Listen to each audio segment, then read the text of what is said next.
Welcome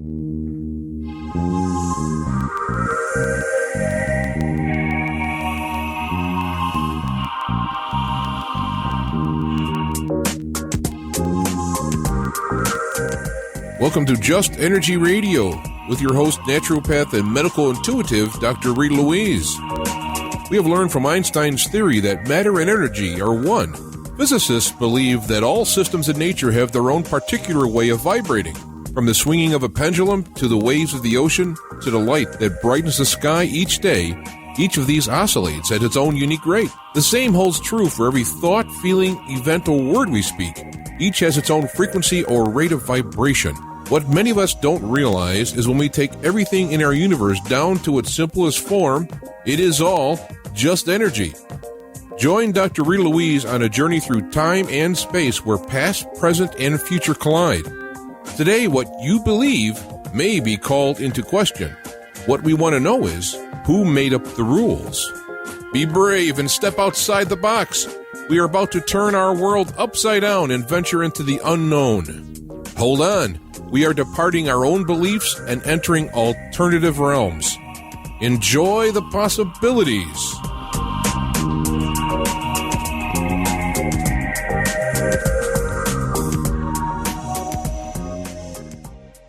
Hey, welcome to Just Energy Radio. I'm your host, Dr. Rita Louise. Did you like those 30 seconds of silence that we had at the beginning? Why they were there? I don't know, but they're there. Anyway, Just Energy Radio is brought to you by the soulhealer.com and the Institute of Applied Energetics. That's www.appliedenergeticsinstitute.com. Please do stop by our webpage, www.justenergyradio.com, and sign up for our weekly newsletter that'll keep you informed of who is coming up on the show every week. You know, we also send out little tidbits of information, upcoming events, really cool and fun stuff. Or friend us on Facebook. There's a Just Energy Radio page on Facebook that will keep you informed. You know, and if you're looking to access old archives of the show, please check out the YouTube archives. It's Just Energy Radio on YouTube. We have over 2 years of shows posted there.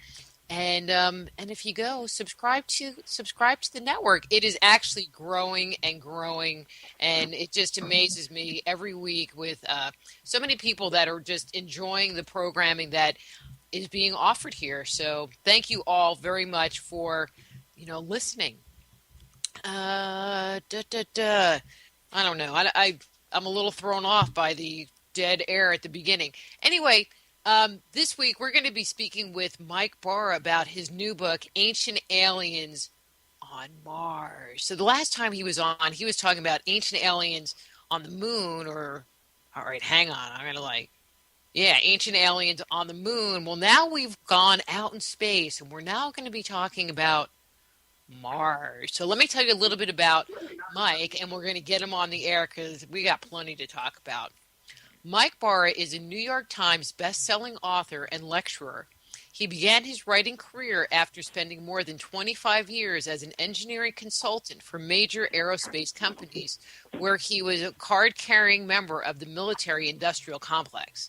Mike has made numerous public appearances lecturing on subjects of space, science, NASA, physics, and the link between science and spirit, and has been a featured guest on programs like Coast to Coast AM with George Norrie, Ancient Aliens, and America's Book of Secrets. His webpage is mikebara.blogspot.com, and his new book is Ancient Aliens on Mars, which is the sequel to Ancient Aliens on the Moon. Mike Bara. Hey, Mike, how's it going? It's going pretty good, Rita. And don't forget, there's also a new TV show called Uncovering Aliens, which has been showing on Animal Planet. It's shown on the Science Channel, and now I hear it's going to be showing in a couple weeks on the Destination America program. So basically all the Discovery networks are trying my new show out, my new reality show, Investigating Aliens, or Uncovering Aliens. I didn't even know. Wait, tell all. Yeah. Tell everything. Well, okay, this is a show that I've been involved with now since, I guess May of 2012. Was when we did the tryouts, essentially, back in New York City. And we've shot 4 episodes. We've actually shot enough material for probably 5. And 4 are complete, and they're edited, and they've been they were shown on the Animal Planet Network in December 3 times. We got really good, solid ratings there for a show that really wasn't promoted at all. And then they showed some more new episodes on the Discovery the Science Channel about 2 weeks ago, and we did really well then. And so now they're going to try us on Destination America and see, kind of see where we get the best ratings, see which network is the best fit. It was originally commissioned by Animal Planet, and I have 3 great co-stars. I have Maureen Ellsbury, who's kind of a UFO blogger. I've got Daryl Sims, who's the UFO hunter or the alien hunter. He don't like aliens too much. And then we've got Stephen Jones, who is an experiencer and an abductee, and he believes the aliens are here to bring us forward to the next step in our evolution. So I'm sort of the resident skeptic. I'm the guy who wants the proof before I'll believe anything. Well, it's not true. I mean, if you look at what skeptic means, it's misused by the debunkers. The debunkers say they're skeptics. They're not skeptics. They're debunkers. And the difference is that debunkers do not believe in anything supernatural or paranormal. And they will do anything, including lie through their teeth, to convince people that none of this stuff is real. A skeptic is somebody who is in the middle, who will reserve judgment and wait until enough evidence is in before making a conclusion. And that's really my job on the show. And I think, darn it, I've done a really good job. So we have 4 episodes out, and some of them are going to be repeated apparently on Destination America in the next week or two. So check your local listings, and I'll have something on my blog and my Facebook and my Twitter feeds about it as soon as I know for sure what the schedule is. And what's the name of the show again? Uncovering Aliens. And it's been shown on the Discovery Network, and we really have uncovered some extraordinary stuff. I mean, one of the episodes, of the pilot episode, we were in Sedona, Arizona, and we actually shot night vision footage of what I believe very firmly were powered vehicles in orbit above the Sedona area, and they could not and were not terrestrial satellites. So I'm at a loss to describe to you or explain to you what they were, but they were not terrestrial satellites. I'm firmly convinced of that at this point, and I'm pretty solidly certain that they were, absolutely powered vehicles in orbit. And that's just like, there really aren't too many explanations for that. Either we have a secret space program that nobody knows about that's out there flying around, or we have visitors up there flying around and putting on a little show for us. And the really extraordinary thing about that particular episode was that Stephen had called out to his friends and said, show us, show yourselves. And literally the instant he did that, 3 objects appeared in the sky right above us and started flying around. And it was pretty crazy. So we got that on film. And in another episode, we actually had a piece of aluminum alloy, aluminum metal, alloy metal that has fallen off of a UFO, according to this one witness. And when it was tested by 3 different labs now, the isotopic ratio of some of the elements in the alloy, and by the way, an aluminum alloy, by definition, is manufactured. It means it was made. It was not a naturally occurring aluminum. And when we got done having that analyzed, it came back as having a non-terrestrial origin, meaning it was manufactured, and it was manufactured somewhere other than planet Earth. So stick that one in your pipe and smoke it, because that was just wow. And 2 labs since we shot the episode have subsequently confirmed those results. So it's been an extraordinary ride. I hope it continues, and I'd really appreciate it if everybody would tune in for Uncovering Aliens on Destination America in a couple of weeks. And besides my handsome face, you've got Maureen Ellsbury there, and she's not too bad with that. So, well, I had tried getting Daryl on the show. I don't remember how long ago, and he was like, well, I'm busy with this filming project and blah, blah, blah. I didn't realize he was working with you, so cool. Well, it was a big hush-hush secret for a long time, and we really were not allowed to talk about it until December, and, we would like to be with the network that would promote us a little bit more, so but we've gotten really good ratings, considering there's been 0 promotion to speak of. So we're, it's weird. People in TV are a little bit slow, and I don't really, they kind of operate on different logical basis than the rest of us. So we're kind of waiting to see what they decide. But the fact that they keep showing it at different networks indicates that they like the show, and hopefully we get to shoot some more very soon. That's what we'd all like to be doing. So. Well, yeah, that's all right. Now I have to go look for it. Yeah, Uncovering Aliens. Uncovering Aliens. Mike Barra. Yeah, reality TV star Mike Barra. That's me. That's where I'm headed. Well, no, we laugh, but it's I mean, if we do the show, if we do a good job on the show, we do it the right way.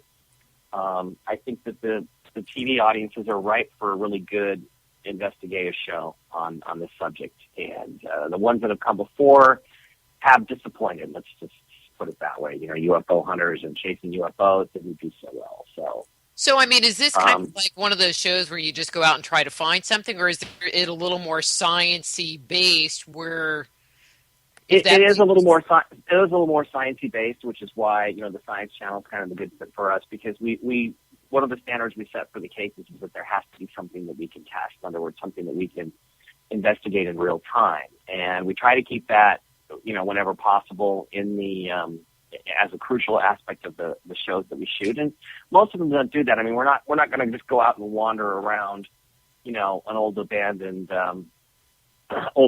water pumping station and claim it's an alien government base or something. It's like so a lot of these other shows. Like a little upside down tin plate, like pie plate on a string flying through the scene or anything. No, although there will be, and there have been some reenactments. Frankly, there's some very comical reenactments that have not been shown that were shot. So I'm a bit disappointed in not seeing some of my friends in some of the outfits they were in. But there's other things too. It's a shame because you shoot so much more than you actually use. But we try to do tests to reconstruct people's stories and see if we can put them to the test a little bit. We've done some photographic analysis with some experts, but just on the pilot episode, just some extraordinary photographs of what appeared to be flying objects that were pretty highly unusual, even weirder than the ones we actually filmed with the night vision. So. It is trying to be serious. I think it's a little too serious. I'm hoping we get a little more humor into it as we evolve. But right now, we just got to get people to know what's out there, tune in, and then tell the network what you think. If you like it, let them know. And if you don't like it, don't say anything. That's right. If you like it, let them know. If you don't like it, just keep your mouth shut. Yeah, shh. It's a secret. Because I know on some of these shows, you would love for people to do like a blooper reel. Yeah.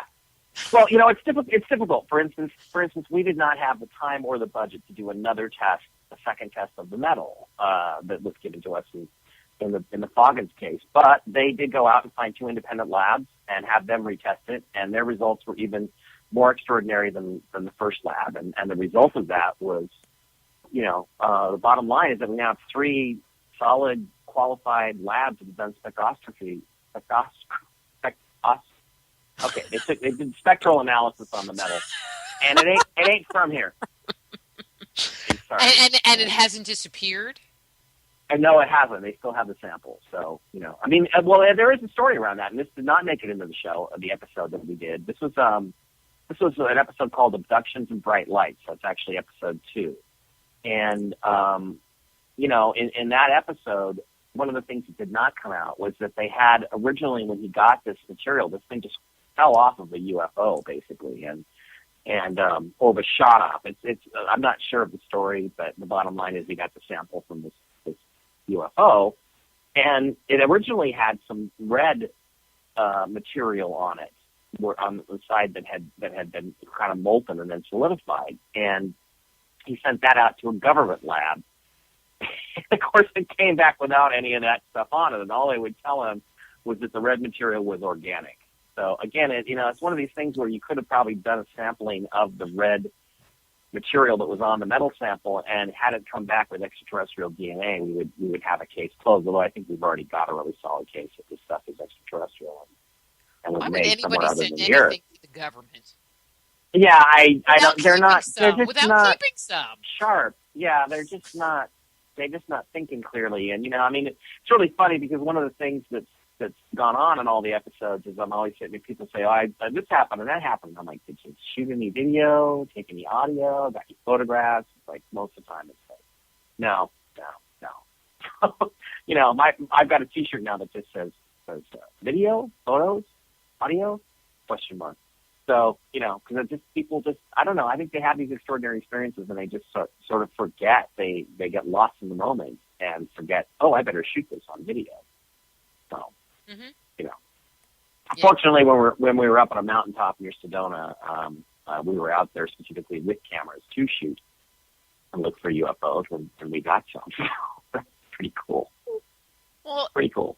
With the situation, I mean, I don't mean to go totally off topic of what we No, came it's to fine. discuss It's great. today, but I mean, there's the Stephen Greer stuff where they call to the aliens to come and whatever. I mean, I don't really follow Stephen. And they never show up. Yeah. Well, I don't know, but I mean, is that what this guy was trying to do, and then you ended up having something occur? Yeah, that's exactly what happened, and that's what was so extraordinary about it. And there was actually kind of an argument as they were editing the episode whether they were even going to include that or not. And Steven just about went nuts. But people that have these abduction experiences do tend to have some kind of connection with their abductors. They kind of have they do seem to have sort of a psychic connection. And we were out there, we'd been up on this mountaintop shooting at night for quite some time. We honestly didn't expect to get anything, and but yet we were up there to shoot it. And we had been there for over an hour and a half, about 2 hours, and we'd seen, again, I'm the aviation guy. I have an aerospace background. I know my airplanes. We'd seen helicopters, we'd seen jetliners, we'd seen small planes, we'd seen gliders, we'd seen satellites, and the satellites had basically stopped happening. And our local guide said, well, usually about an hour and a half after sundown, you don't get satellites illuminated anymore because the sun has now dropped down below the horizon and the light is not, illuminating them above us any longer. So we're not going to see them. So we had experienced that. We'd seen a ton of satellites, and now it was down to basically none at all. It'd been like 30 minutes before we'd seen any, and we were just about to pack up. And Steven says, no, I'm going to make one more attempt to do this. So he went down to the foot of the mountain, or the hill there, not the foot of the mountain, but the top of the edge there, the ridge. And he said, come in and visit us. This is actually in the episode. We were waiting for you. Come and show up. And he goes, and there they are. And he reached his fingers up, and I looked up in the sky, and these three objects in a triangle formation just appeared literally out of nowhere. They just shined right up. They began to move. They crisscrossed each other and, crossed in front of each other. And two of them one of them went down eventually below the horizon, and the other two went off to the side, east and west, and just disappeared. And it was an unusual, bizarre experience, but I got the distinct impression that it was done for our benefit. It was basically that Stephen had sent out a call, that they had responded, and they allowed us to film them. So it was really quite an extraordinary experience. And I honestly, I've looked at the sky my whole life, and I've never, ever seen anything like that at all. Like that. And the thing is, it can't be satellites because, first of all, we had stopped seeing satellites. They were much larger and brighter than the satellites we'd seen earlier. So they were very different, which implied to me that they were self-luminous. And then you go beyond that. The simple fact is, what are the odds that three terrestrial satellites, just by coincidence, are going to cross each other's paths right over Sedona, Arizona on that particular night we were out filming at that particular time? And the odds are basically, it's just not going to happen because all the different satellite orbits are going to be random, and it's just the chances of that are probably not even as good as winning the lottery. So, I was pretty much willing to go. I don't know what we saw for sure, but I can tell you one thing: it wasn't any of our conventional aircraft. I know that. Mm-hmm. That's really cool. I do ghost hunting, and if you go into a location with a bunch of people looking for ghosts, my experience has been you aren't going to find anything. It's on those quiet nights when there's one or two people. That's when all the excitement happens. And so I think it's maybe possible. The ghosts feel more secure if there's a small group. I've actually I've been to a seance in a mausoleum, and with a person. A mausoleum? A mausoleum. Oh, well, yeah, a mausoleum, or a seance in what do you call it where they have all the like lots and lots of people? It's not just for one person, but it's for. That's what it's called, right? A mausoleum. Yeah. Yeah, well, I just have this whole story about. I moved in. I lived in a haunted house. It was a funeral parlor, and when I moved in, I thought they sold mausoleum downstairs. I thought it was a kind of mausoleum, until somebody said, "No, it's Mausoleum. where dead people Like, are. Yeah, place where they have dead people. And I mean, we were sitting there and we got very quiet, and you could hear a woman's voice whimpering and crying, and it was definitely something that was there, and it came and went, and it went on the whole time we were there. So it was pretty weird. And it wasn't anybody in the film crew. I mean, there was probably 20 of us there, and all of us that went in were all in that group, and nobody was making any noise. And it was far away. You could hear it, far away in the halls of the mausoleum. Somebody was really crying, and it was.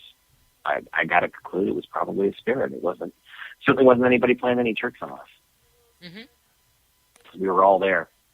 Don't you just love living, I like to say, in this alternative universe where it's okay to have UFOs and it's okay to have ghosts and it's okay to have psychic abilities, and it's like, it is, and by the way, the fact that you're a medical intuitive, I want to test you. I want to see if you can tell me what my maladies are, because I know them really well right now. So besides being overweight and needing to drop some weight, but why don't you think about that? Why don't you see if you can do that? Tell me what's wrong with me. It's bothering me right now. But the thing is, living in this world that we live in, the world that we inhabit, people like you and me, is so much richer and deeper and more significant and interesting than the world that most people inhabit. And I think that our charge that we've been given, people like you and people like me, is to make everybody who feels these things that we feel and experiences what we experience and believes what we believe more comfortable with that, and to accept that we're not the weird ones. It's the people that are completely closed off and shut off to everything and don't believe anything unless they know it in their head and see it with their eyes. They're the ones that are weird, not us. I mean, we're experiencing three-dimensional reality the way it actually is. They're experiencing this tiny little subset of it that is so closed off and so really sad that, really we should not feel like the black sheep.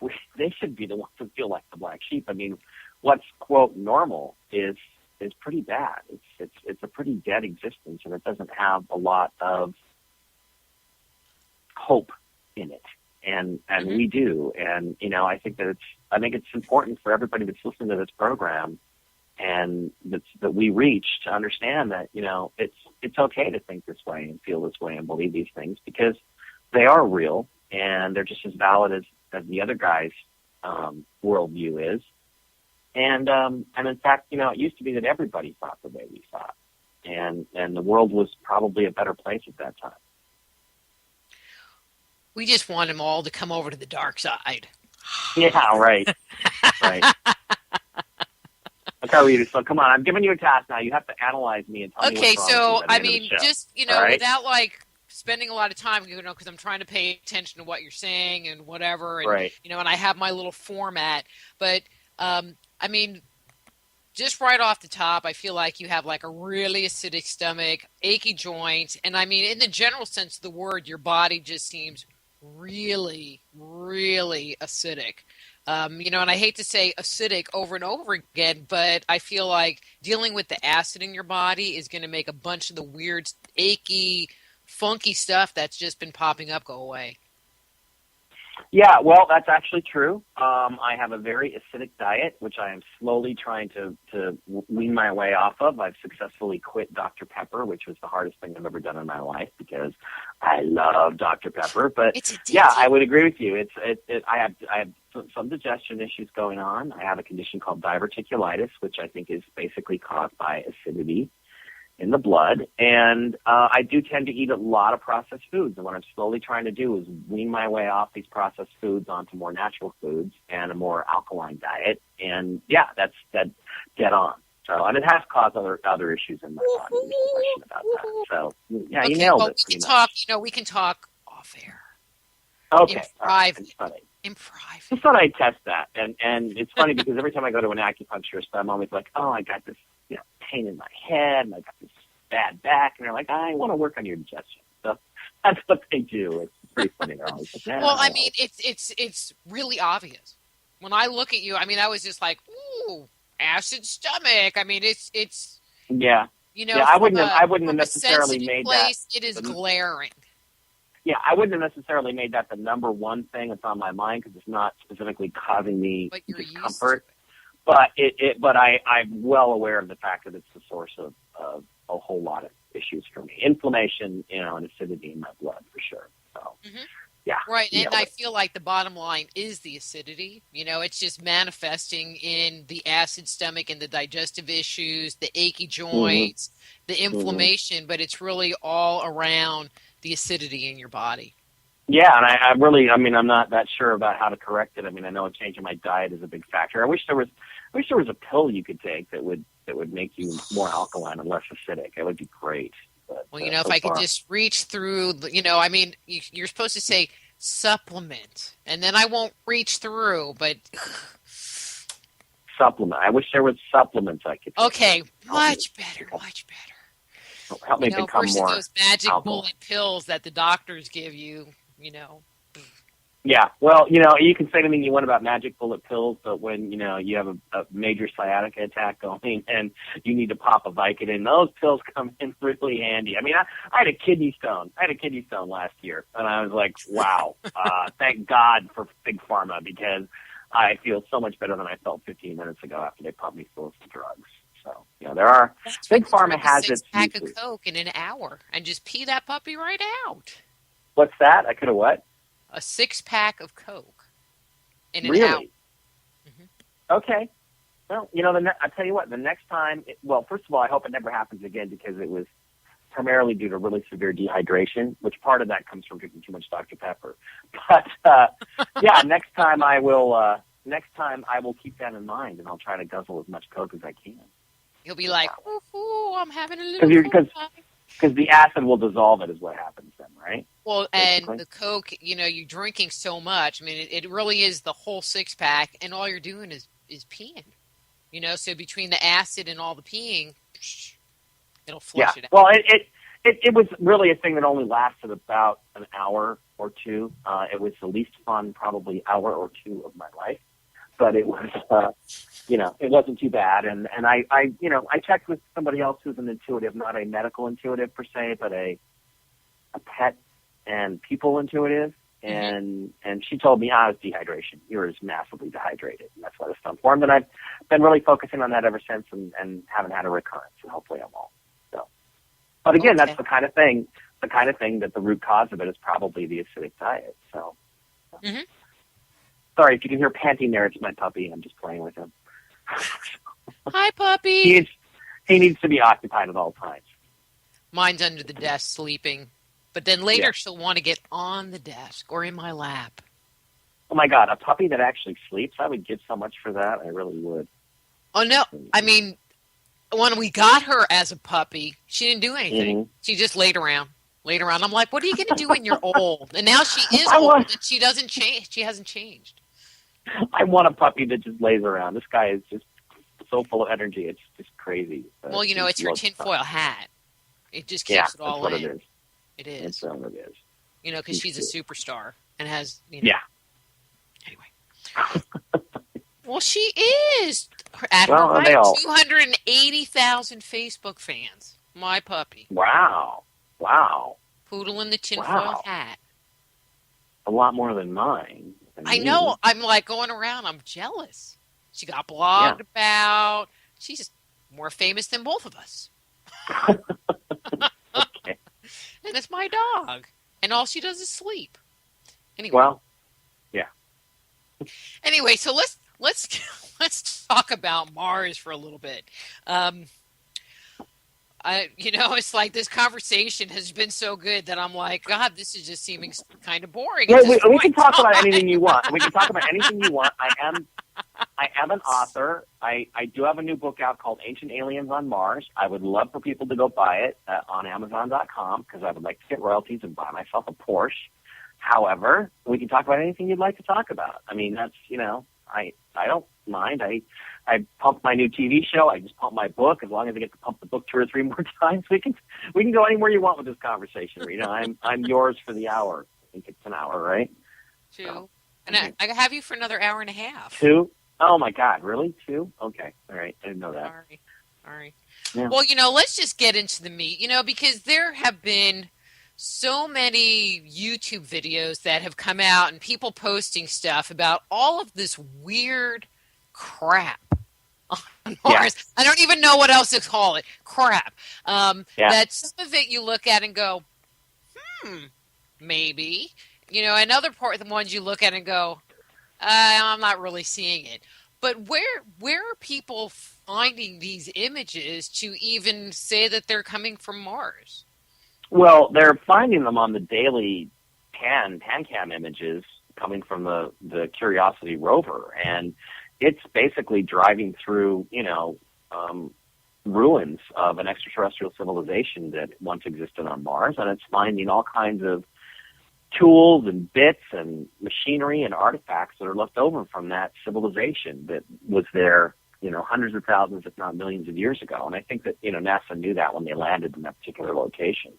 Just like the other two rovers, there was a lot of extraordinary stuff from the other two rovers back in the mid-2000s. So, it's finding junk, and a lot of it is junk. I mean, it is the ruined remnants, mechanical remnants of a civilization. I saw a thing today that looks like a pin or a rivet or something. It's got a sharp edge, and it's cylindrical. And, I'm a mechanical engineer. I'm looking at that, and I'm just going to tell you flat out, Rita, it was manufactured. It is not a natural rock. And if it was natural, nature, when it comes to rocks and things, nature tends to make a ton of the same stuff in the same place. Okay, so if you see a bunch of polygonal stones, there's going to be a whole bunch of them around. There isn't just going to be one thing that looks like a nail and one thing that looks like a hammer and one thing that looks like a wrench. They're not going to be just one isolated thing. There's going to be a lot of the same stuff. And what you see is that over very short distances, over very small areas, you see bits and pieces of different debris that looks flatly mechanical. And that's because that's exactly what you're seeing. Is you're seeing mechanisms, and you're seeing tools, and you're seeing, pins and spikes and railroad ties, all kinds of weird stuff all over the planet Mars. And basically what Ancient Aliens on Mars is all about. It's about the bigger stuff, the sort of the macro aspect of the civilization, where you're talking about pyramids the size, 8 times the size of the Great Pyramid, things that look exactly like Okay, but we're going to get into pyramids. That really juicy stuff. Yeah. Let's just kind of talk. There's tons of it. Yeah. Dang, but now I had a question and it went out of my head. No, bring it back, Mike. Let me find that thought bubble. Well, okay, so what you're dealing with is you're looking at, and here's the problem. One of the things that drives me nuts about these YouTube videos is the guys almost never ever tell you which image they got it from. There's never a frame number. There's never a a lot of it is. I think it's interesting that they're even getting access to the film at all. Yeah. Well, the thing is, there's so much stuff that NASA, number one, couldn't probably get rid of all of it if they tried to. Somebody would have to sit down and have a full-time job of just erasing stuff that didn't belong in the pictures. The other thing is that the best way for them, I think, that they've always used is the methodology that NASA's always used is to kind of hide things in plain sight, meaning that, you just pretend like there's nothing unusual about that, and it's just a rock, and most people will believe that because they want to believe authority figures, and NASA is kind of the ultimate authority figure on space and science. So they can get away with it that way. So to me, it doesn't really surprise me they're finding this stuff, but it would be really useful if they would let people know what the image number was, provide a link to it, so you can go back and replicate their work. I mean, I've never failed to give credit to anybody in my life, and it's not like I'm going to steal it, but I sure would like to be able to just go quickly confirm, what image it came from, and see what, because a lot of times too is they'll miss stuff that's really obvious. I mean, I remember a friend I was working with on some lunar stuff, and I wrote a book, of course, Ancient Aliens on the Moon before, and I was working with this friend, and he had this habit of he would work with prints. He'd work with analog prints that he'd get from the National Space Science Data Center, and he would take the little, the Post-it notepads, and he would cut up the sticky part into little arrow shapes, and he would put little arrows onto his pictures to point you to this thing or that thing. So, he had this habit of sending me pictures, and I'd look, and there'd be an arrow pointing to absolutely nothing, and then I'd pull the arrow up, and below that would be like a factory. There's a whole series of buildings. It's like, Steve, you completely missed the cool stuff. So what about, you had an arrow kind of almost glued right on top of this gigantic facility that was on the lunar surface. So, people, you got to put stuff, you got to label stuff so other people can go and confirm it, and nobody's going to, somebody might steal it from you, but I mean, certainly nobody with any credibility is going to do that. If you did, you'd be out of work really fast, and nobody would help you. So, you don't want to do that. I mean, one of the things that I think is kind of weird is if we are seeing these things on the surface and they came from a remote age, why aren't they buried? Or were they buried and because of, storms on Mars, they became unburied? That's part of the issue, is that things do become unburied. The other thing is that Mars is like the universe's, the solar system's biggest refrigerator. It's like a giant refrigerator. Basically, it's very cool there. Think of how well your refrigerator preserves stuff that you put into it. I mean, the bottom line is it's very cold there. Its average mean temperature is generally, way below zero. It does get up into the 60s within the first 3 feet of the biosphere in the summertime, but, in between times, it's very cool, and there's not a lot of wind. The atmospheric pressure is so low. The atmospheric pressure is so low that a 100-mile-an-hour wind would feel like a 5-mile-an-hour breeze on Mars. It really is. It's completely different than it is here. So even though there's sometimes these very big sandstorms, they are few and far between. I think we've only had 2 major sandstorms on Mars since we've been able to, look at it with visible light cameras consistently. And, those are not really very erosive. So stuff gets very well preserved on Mars. And as a result, I think sometimes the sandstorms do, in fact, uncover things that have been buried. They uncover alien artifacts. I like how I slipped in the show reference there. Yeah. Well, I mean, I'm just thinking of, you see science fiction movies about Mars, the more recent ones, and every time they're there, they get pummeled with a sandstorm. So I'm figuring that's just how it is, But then again, if you're running from, the bad guy, you have to fall or drop your keys, I mean, it always happens. Yeah, you always trip. Whenever you're being chased by the sandstorm or the vortex or the big alien, you always trip and fall because that just happens, It just happens. Yeah, if I was being chased by a giant space lizard, I would just keep running. I don't think I'd trip. I think I'd be paying attention, to where I was stepping. And it's always the girl who falls too. The pain in the ass female member of the crew, Hey. They're always tripping and falling, and then the guy has to help them along, and the bad alien is catching them. Yeah. Actually, one of the other movies that's really based on Mars, I think, but it's not really credited as Mars, is Forbidden Planet. They claim, it's an Altair 6, but I think it's really a metaphor for Mars itself. And that's one of the things I'm going to get into in my next book, Ancient Aliens on Mars 2, is kind of the popular culture metaphorical use of Mars, because it's the same kind of thing where there's an ancient civilization on the planet that was abandoned in essence, and the artifacts are left behind, but they're kind of buried under the sands. And every so often, there's a sandstorm, and some of it is discovered. So, but there has been a belief. I mean, I know as long as I have, was a kid, that there were people on Mars, or at some point in time there were people on Mars. Do you have any idea how far back in time that notion goes? Well, that's one of the things I talked about in Ancient Aliens on Mars, is that what we can tell from looking at the Martian surface, and this is a really interesting thing to get into, but I don't want to get sidetracked on your question, is that there was a civilization there. Mars was very hospitable and habitable, just like the Earth, but then something really bad happened. And that something that happened is that the planet Mars used to orbit and was a moon of exploded.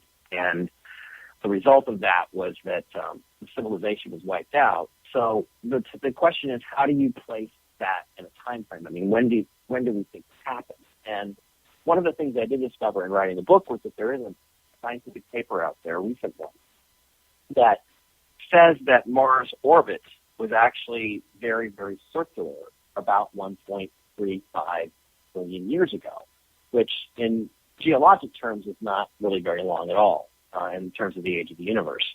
However, in our time frame, it's a long time ago. Now, why that's important is that what happened was that when this other planet exploded and devastated Mars, it pushed it out of the orbit that it was in, which was probably almost perfectly circular, and into the current very elliptical, egg-shaped orbit that it has now. And the result of that is that if you, again, analyze backwards and look at the orbital parameters, it looks like that maybe you could take that date at about 1.35 million years ago, which again is really very, very recent. And that implies that, there's probably still something alive down there. Mm-hmm. Well, I mean, where I'm kind of getting a little stuck is, I have this big thing about that 1.5 million years ago, which 1.3 isn't too far off of that, which is the rise of Homo erectus and the, forming of society and their clothes wearing and their, changing from being primate to proto-human. I mean, that's a big thing. And so, if you kind of go with the whole, sons of God, daughters of men, which I think really dates back to that period of time, not 40,000 years ago or whatever date they want to put. I think that the number you're throwing out is kind of interesting if they had a heads up that there was something bad going to happen and they escaped. Well, you know what? I'm not going to, Rita, I'm not going to, I don't like to go out on a limb of speculation too far. But again, one of the things I am going to put into the next book I'm working on about Mars is that I think that what happened was not natural. I think that whatever, again, in Ancient Aliens on Mars, I go into a really great degree of detail about something called the Mars tidal model, which Richard Hoagland and I published back in 2001. And it's based on another theory called the exploded planet hypothesis, which essentially says that there was two other planets in the solar system at one time, at least two. And one of them is in the orbit where the asteroid belt is now, and the other one was right about where Mars is right now. Sorry, I'm feeding the dog. Just going to let your listeners know that's what I'm doing. I'm feeding the dog. And so what those planets probably were super Earths, what they could now call a super Earth. And a super Earth is basically a large, rocky terrestrial planet about a little bit bigger, maybe twice as big as the Earth, but 5 times more massive. And what these planets tend to do is be very unstable, and that instability could lead to sort of a natural destruction of the planet. But quite honestly, I believe what happened was that there was some sort of conflict, and the planet was destroyed in that conflict. And I'm not going to tell you why I think that, because it's just speculation on my part. But again, I do cover the details of exactly what happened in the book. And, I think what happened after that was that,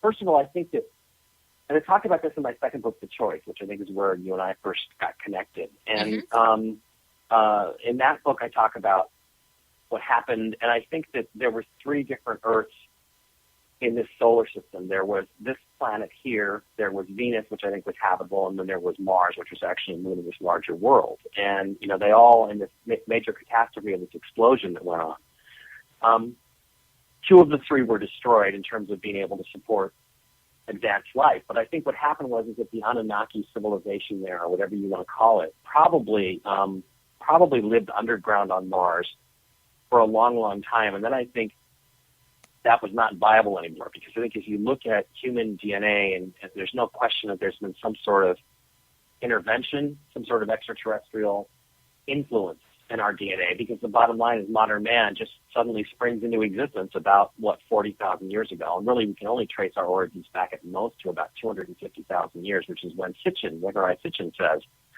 we were crossed between them and us. And so I would have to say that that's my time frame, but I don't necessarily discount yours. And I think that something really strange happened, 1.35 to 1.5 million years ago. Something really bad happened, and we've been kind of dealing with the consequences of it ever since. Well, and where I come up with that date is based on mythological references. At 40,000 Hmm. years ago, we knew how to make fire. And so why would the gods have to come and teach us to make fire? And so if you start looking at where did we first start wearing clothes, which the gods taught us to do, where did we first start using fire? It really takes us back to that 1.5 to almost 2 million years to where we first got that primitive technology that they talk about in myths. And so that's Hmm. where I got the date. I didn't come up with the date just because I made it up. It was like, well, this is what they gave us. So when did they Hmm. give it to us? Yeah, Not well, that's 40,000 the years question. ago. So, Yeah, that is a good question, and I mean that's around the time that I was taught as a kid that Cro-Magnon man really came to be. And the truth is there really isn't a good explanation for the fossil record and for Cro-Magnon man. It really doesn't. no. It just does not add up to anything. I mean, there's just no way that we evolved naturally. There's no intermediate species. There's no missing links. They've never been found. They still have not been found. And it's been, 140 years since Darwin? I mean, it's been a long time. And by Darwin's own standards, his theory is a failure. So I think you have to start looking beyond this myth. I think John Anthony West called it the Darwinian delusion. And you have to start looking into the other possibilities, which is that, in fact, something else happened and that our DNA was tampered with. And, here's the thing. If you're from another planet, let's say you lived on Mars, which was a moon of this destroyed super Earth, and let's say something bad happened. Let's call it a war. Let's call it simply, let's just say maybe it was a natural disaster. But the civilization lived on Mars as long as they could until Mars just lost so much more of its atmosphere that it simply wasn't viable to live there even underground. And they decided, okay, well, we're going to come to Earth. Well, if you were not necessarily adapted to Earth, if you were 8 to 10 feet tall, if you had very pale skin because you didn't get as much sunlight, if you didn't see as well, the light was too bright for you, so you had to wear sunglasses because the Earth was just not, you were not adapted to the planet Earth. The logical way to adapt to live here would be to crossbreed yourself with, quote, the daughters of men. Let's say, whoever was here. That would be the logical way to adapt yourself and be able to eventually move here to the planet Earth. And I mean, over time, as your existence was probably more primitive, you would eventually slowly lose track of who you had been. And maybe the only way to preserve it over the ages would be through probably secret societies, a few adepts, a few priests who actually knew the real story and could hand it down in terms of mythology. So, I mean, to me, that makes complete sense, and I think that's really what we're looking at in terms of the real truth of human history. Yeah. Anyway, I just want to thank you and make a comment about you being upfront and saying, well, this is my speculation, and this is speculation versus just coming out and saying, well, this is a fact, and this is a fact because we don't know. I mean, like my book here, I'll give myself a selfless plug, Man-Made, The Chronicles of Our Extraterrestrial Gods. It looks at mythology and, you can only make speculation out of that. And so, to come out and say, well, this is how it is, it's like, well, there's so much interpretation. You look at pictures that come from Mars and there's a lot of interpretation, but based on your knowledge base, this is the interpretation you're making. And it's okay, in my opinion, if you say, it's my opinion. Versus, well, I mean, the this thing is what it is. Not if you're an engineer. I mean, I can look at stuff and I'm just going to tell you that's not, this ain't a rock, that ain't a rock. I mean, it's pretty easy to figure some of that stuff out. But, the thing is that this all happened so long ago that unless we actually find the plan or we find the leftover parchments or the leftover 10 Commandments in stone or something on Mars, we're never going to really know what happened unless it was recorded and the whole story is told, because right now it just happened so long ago. There's really no way to know exactly what went down. We can simply look at the evidence that we can put together, which is actually fairly substantial at this point, and think logically and try to apply the facts that we believe we know and say, okay, this is how everything fits and this is stuff that doesn't fit. That having been said, even if we were to find the Krell civilization on Mars, the underground civilization with all the advanced technology and stuff, and go in there and listen to the data recording and stuff, again, that's their version of reality. That's their story. That's what they want people to know. And everybody, when they're creating a historical record, the winners usually write the history, and they're the ones that they're going to tilt everything to their perspective. So we can't even trust that that's the true story if we were to get it. If there is this is what kills me about these secret societies. I mean, even if there is a whole master plan or history written down about our interactions with aliens, how do we know what the aliens told us was true? You don't. So, again, I'm kind of with you on. Well, I reposted this on Facebook, but there was an article in The Guardian that says Babylonian tablet shows how Noah's Ark could have been constructed. And then underneath it says, British Museum expert says 3,700-year-old instructions describe how to build a round, I thought that was interesting, a round boat, but he does not believe Ark existed. Yeah, okay. It's like, it's written in frickin' stone, dude. Yeah, it's just because you have the instructions for exactly how to build an ark, which could survive a biblical flood, you still don't believe that it was done. Okay, well, that's great. It's funny because they just, again, this is the guys on the other side. This is the poor people that live in the completely limited world that we don't have to live in, thankfully. And, they just, okay. Even one of my co-stars on the show, and I'm not going to name names, Maureen, she'll stretch to almost any explanation other than the extraterrestrial one. I mean, it's actually kind of sad to watch people as they sort of desperately dance around the facts that do not fit their worldview and how willing they are to set aside rationality in order to continue to feel safe and feel comfortable. And the thing is, that's one of the things about your audience and the people that we speak to and the people I write books for is that we really are very brave people. We're willing to be out here with no security blanket and accept the fact that there are some things we just don't know. And we're comfortable with that. And we're comfortable to continue to ask questions in spite of that. And even if we don't like the answers, we continue to ask questions. And I think that makes those of us who are believers, I think we're very brave. And I think we don't give ourselves enough credit for that, among other things.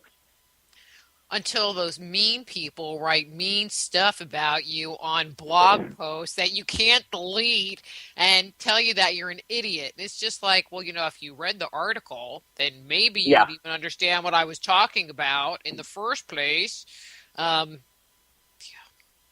and who are you? And what have you been doing? And have you been researching this for the last 20 years? Thank you very much. Yeah, and what I found is that what you have to do is you have to respond to that stuff enough so that anybody who doesn't know you or them that's coming across this stuff will at least be able to say, oh, okay, well, here's something this guy claimed, and then, here's Mike Barra responding to it, and go through it and be able to go, oh, yeah, okay, well, Barra totally destroyed that guy's arguments and showed that he's dishonest and stupid. And, the thing is, I put enough stuff out there that I think the critics that I have, I think I've exposed them pretty, in a pretty straightforward manner, what their motivations are, what they're all about, and the things that they say, are pretty well exposed. But there just comes a time when it's just not worth the energy anymore to waste energy on these people, because no matter what you say, they're just going to attack you 10 different ways again. The next time. So I've kind of reached a point where I don't bother with them anymore. I basically just close off all my emails and everything and don't even listen to them anymore. So I don't see what they say. I think I've done battle with them enough times that I've showed that I'm right and they're wrong. And, I'm just going to kind of let it sit right there and just, say, look, if people say this, and this about me, I'll say, okay, go read these two articles on my blog. Here's one, here's the other one. come back after that and tell me which one you think is, which one of us you think is really correct and on the up and up here. That's what you have to do, really, because at some point you just cannot respond to them anymore. It just becomes a waste of your time and energy, and that's what they want you to do. Well, I mean, I don't even respond unless they can try to put forth a point that, if there's a point versus an attack, there's a big difference. Well, the thing is, what I found is that they all attack pretty much. That's what they do. So it's, I don't really bother with it anymore. Just refer people to my blog here. Just go talk to Mike Barra. Yeah, he'll kick your butt. Well, I mean, they come in under fake names and put bad reviews of my books on Amazon. But fortunately, I've got people on there that are like, don't pay attention to the trolls. They're full of it. So that's all you can do. Okay, so going back to the disaster that happened on Mars. I mean, one of the things that Sitchin talks about, is Tiamat and how it was destroyed. Do you think that that's kind of the same story? I think that they're related. I don't believe in Tiamat. I don't believe in Nibiru. If Nibiru did come through the solar system, I think it only came through once in very ancient times. There is some indication, and I do talk about this in Ancient Aliens on Mars, that planets have been pushed a little bit out of their orbits. I think that Neptune is in the wrong orbit. I don't think it's where it originally was. Dr. Tom Van Flanders, who was the big advocate of the exploded planet hypothesis, basically looked at something called Bode's Law, and it said, for instance, that basically, to really oversimplify Bode's Law, essentially every planet is about twice as far from the sun as the previous planet. And that fit all the way up to Neptune, but then Neptune was in the wrong place. But then Pluto, which he makes a very compelling case, is an escaped moon of Neptune, was found basically right where you would expect under Bode's Law to have found Neptune. And that indicates to me that something pushed Neptune out of its orbit. And Uranus also has the fact that it's over on its axis. It's rotating at 90 degrees to the plane of the ecliptic, so it's basically on its side, spinning with its spin axis right at the sun. So this indicates that something really massive, really big, came through the solar system at some point and knocked things around out there, like billiard balls on a pool table. But I don't really buy the rest of Sitchin. I think that it doesn't. I don't think that it comes. Nibiru comes through every 3,600 years. I just don't buy into that. And I just think that Nibiru is more metaphorical than it is literal. And I know that Mr. Sitchin's sources were from the aliens themselves, and most people don't realize that he did not write these books. He channeled them, which is something you're not supposed to know, but I'm going to say it on this program anyway. So, as a result, I think that you just can't really go there. At least as far as I'm concerned, I can't really go there. Well, I think that I don't know that I would put he channeled those books. I wouldn't have gone there, but that's just a very interesting. I'm going to have to kind of take that one in because. Well, I did a lot. I did a ton of research, and had read his books, but put them to the side. I didn't even include him in my research, because of that Lost Book of Enki. It just gave me such a bad taste in my mouth, and and the references that he cited in his book and the storyline he cited in his book, I couldn't find anywhere. It was like, okay, so I'm not even going to go there. Yeah, well, the thing is, I think that it's like, I don't really care where he got the information from. A lot of it has been confirmed. A lot of it has been interpreted in different ways than he interpreted it. But the fact is that he did get his information from a, quote, higher source. And a lot of people who have written a lot of books over the years have claimed the same thing. What I will tell you is that as far as I'm concerned, it doesn't mean that just because the aliens told you this story that they're telling you the truth. I mean, aliens are just as capable of lying as people are. And I think that it's a little bit silly. It's almost as silly as the whole disclosure movement. The fact that some people just accept, oh, well, aliens told this person this, so it must be true. I mean, my co-star on the show, Stephen Jones, is kind of like accepts what the aliens have told him. And I'm like, Stephen, just because the aliens told you this doesn't mean that it's true. Hey, Mike, we need to go to a break. I was told the music is on. So I'm Dr. Rita Louise. We're here talking to Mike Barr about his book, Ancient Aliens on Mars. And so you all need to go buy it. And we'll be back with Mike after these words from our sponsors. Just Energy Radio with your host, Dr. Rita Louise, will return right after these messages.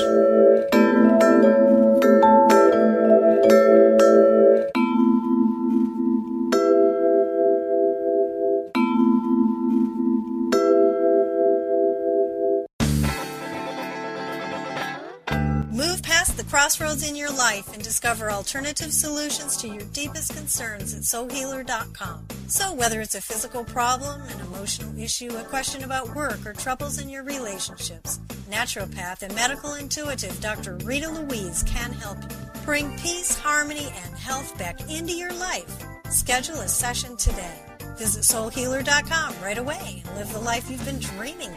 Go deep inside yourself and venture into the realm of the unconscious mind with my Meditating on the Kabbalah guided imagery audio CDs. Discover who you are and what you want in life. Meditating on the Kabbalah can help you to open, clear, and revitalize the energetic pathways of your subtle being. They will support you in your spiritual quest by helping you to access the profound insights and inner guidance you need as you work in alignment with your highest good.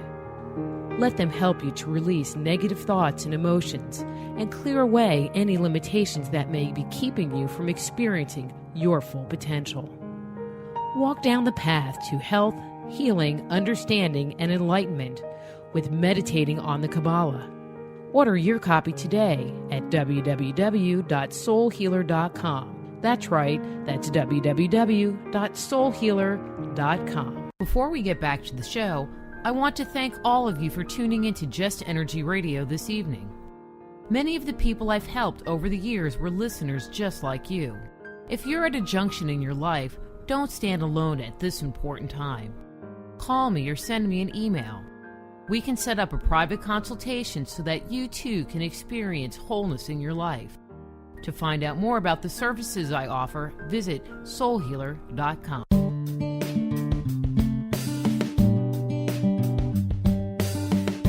Are you sensitive to energy? Want to explore the world beyond the five senses? Looking for a new career as an alternative healthcare practitioner? Then the Institute of Applied Energetics, Medical Intuition, and Energy Medicine training programs may be right for you.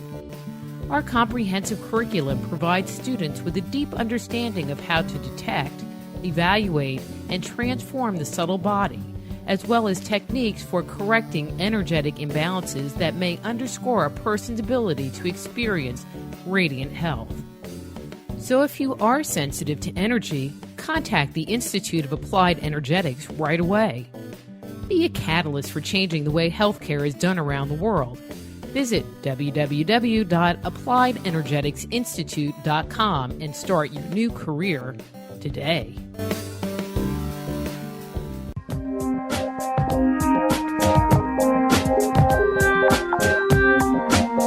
And now back to Just Energy Radio with Dr. Rita Louise.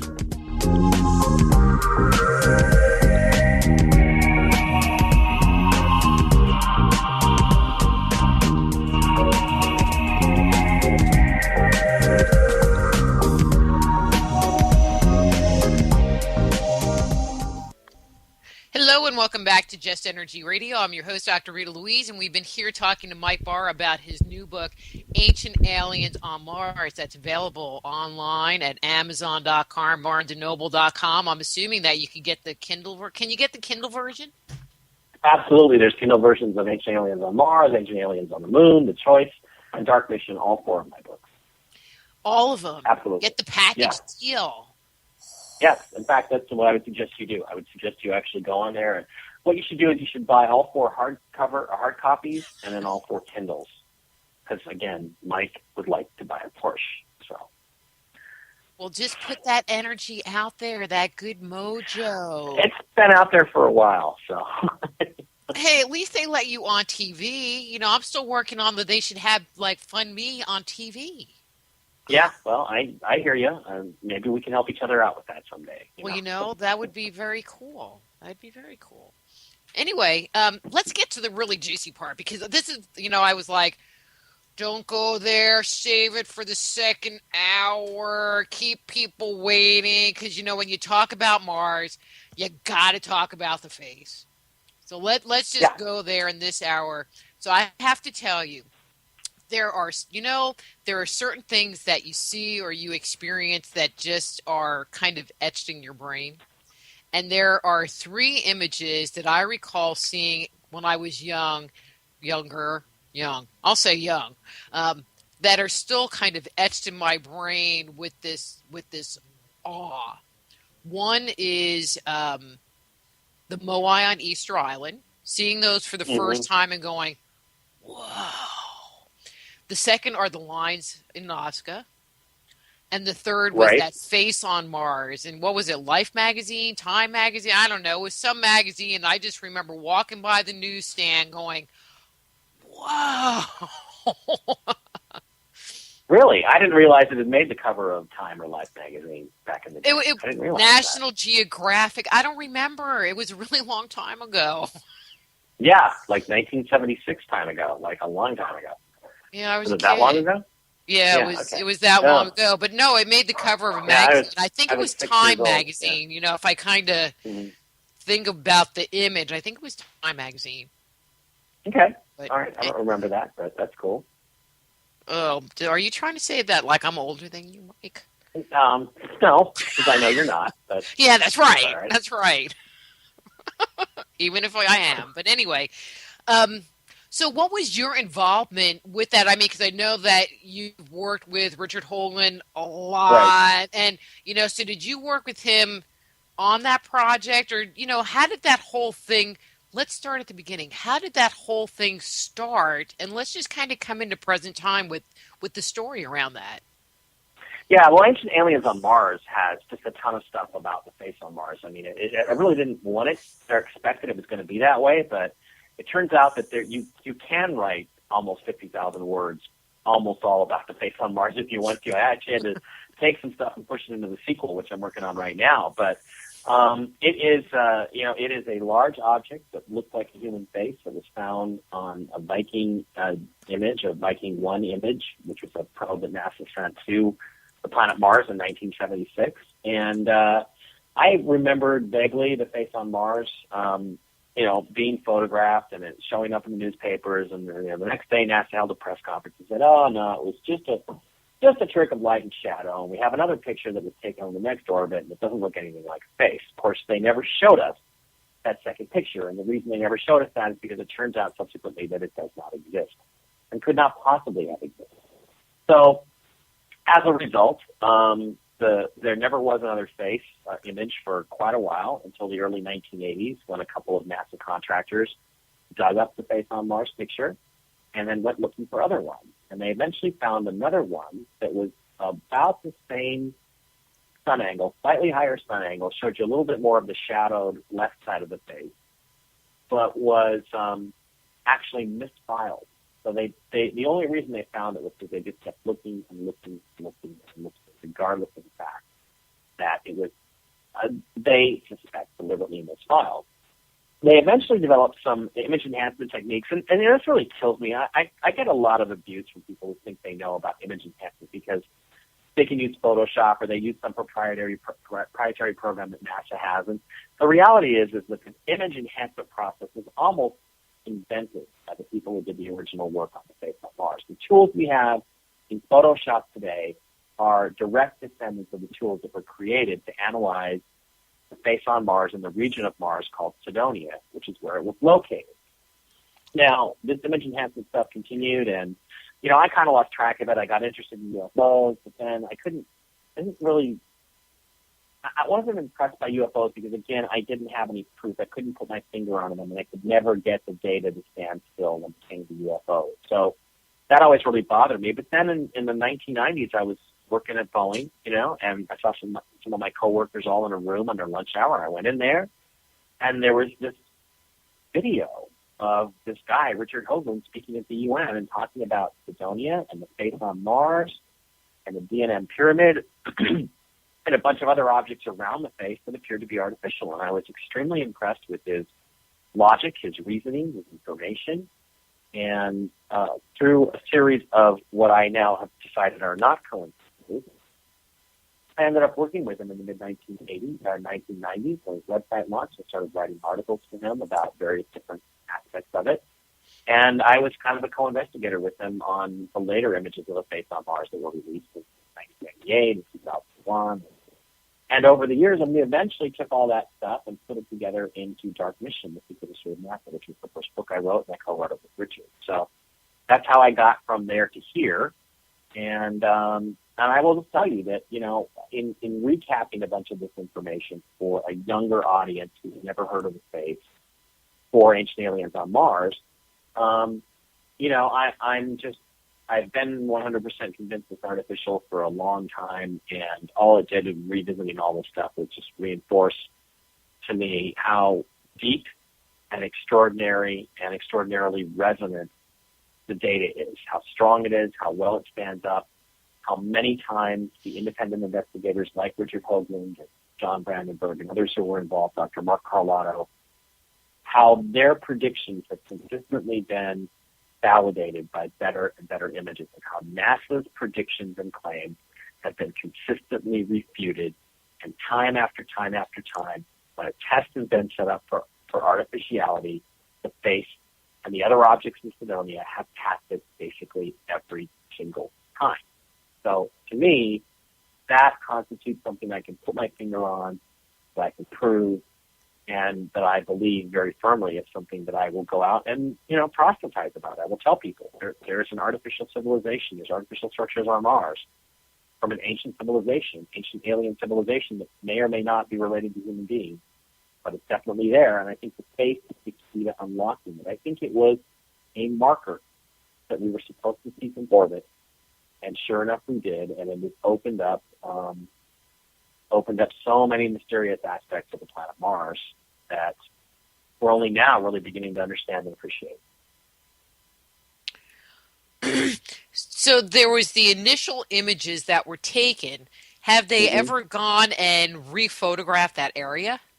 Oh, yeah, it's been rephotographed many, many times. The face on Mars is now NASA claims space on Mars is nothing but a naturally eroded mesa, and that they have no scientific interest in it whatsoever. Yet it now stands as the single most photographed piece of real estate on the planet Mars. It has been imaged, I think we're now into the 40s. There's 40 different images using all the different instruments that have been sent by both the United States and other countries, and over and over and over again, consistently, what we keep finding is with these different instruments, we keep seeing the same things, the same features. They're clearly artificial. It's really extraordinary. And it's been imaged multiple times. Now, the first image they ever took, or the better image they ever took in 1998, is commonly called the cat box version of the face on Mars, because they did so many things to it to make it look not like a face that one radio talk show host, Art Bell, said it looks like something my kitty would scratch up in a cat box. And this thing was, if I were to believe this picture, then there is no face on Mars. And my question is, where the hell did it go? So, it's kind of a classic moment. But they've politicized the whole thing at NASA. They've gone out of their way. And in fact, there's been a reconstruction, which I cover in Ancient Aliens on Mars, by a NASA contractor who basically said, look, it's scientific fraud. Look, that image is a scientific fraud. It was done deliberately to make it look like it was not space. And he listed all the things that they had to do with the image to make it appear the way it appeared, and including using an emboss filter, which is going to throw false shadows. And they basically hoped that they could fool the idiots at the network news hour back in the late 90s, was still the way most people got their news. And that was enough. That was what they were planning on, and they were, I'm sorry to say, fairly successful, because a lot of people never looked at later images of the face and never really have understood what it was. I mean, we should be should be way past whether this thing is natural or artificial. And we should really be discussing today what's the meaning of it and what can we learn from it. But unfortunately, we're not at that point yet. I mean, have they sent rovers there? And if they sent any rovers there, would they really be able to see the face, or is it really like an aerial phenomena, like the lines? It's an aerial phenomena, yeah. It's an aerial phenomena because it's way too big. It's about 1.5 miles long. It's about a mile wide. It's huge. And you wouldn't see a facial structure necessarily from the surface because the surface is very rough there. And there's also a lot of things about the face that are, not that easily visible from the ground. But what you probably would see is you'd see a lot of debris. You'd see a lot of ruined stuff. You'd probably see a lot of things that are not clearly visible in some of the images. You'd probably see architectural stuff, structures, beams, girders, things like that make up the face.